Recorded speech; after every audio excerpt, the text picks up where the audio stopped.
So for the last 2 hours, I've been trying to rationalize, comprehend, digest, and just make sense of this Artemi Panarin trade. But instead of trying to sleep on it and gather my thoughts for tomorrow's show, I wanted to just talk to everyone that's listening or willing to listen straight up. So my thoughts about this trade right now, I'm scratching my head.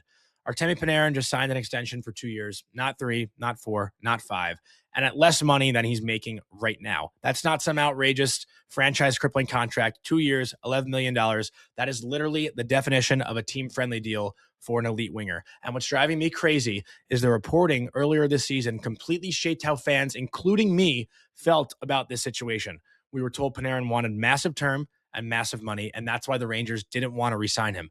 That narrative made it easier to move on. Emotionally, you're like, okay, you can't commit to that at Artemi Panarin's age. But now, if this was the offer on the table from the Rangers, short term, lower AAV, this is a slam dunk. You sign him, you keep the asset, you maintain flexibility. So, what exactly changed? Because the logic to me doesn't add up. And then there's a leverage problem. The moment that letter goes out, the moment you signal to the league that you're pivoting, you're open for business, you've basically sold your hand in poker. Every GM in the league knows you're motivated. That kills your negotiating position. If you keep this quieter, if you don't telegraph a teardown or a shift, maybe you squeeze more out of the market, which brings me to the return. How do you trade Artemi Panarin and not get a future first round pick?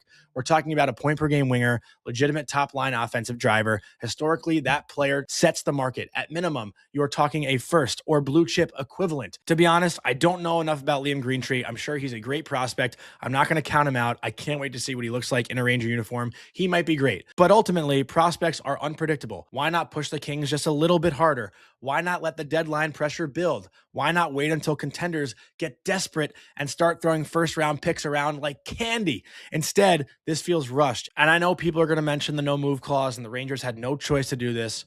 But you look at last year what the New York Islanders got in a very similar situation with Brock Nelson, and they get Cal Ritchie. They get a first round pick in 2026. They get a conditional third round pick. They get Oliver Shillington, and then they get another prospect in that deal.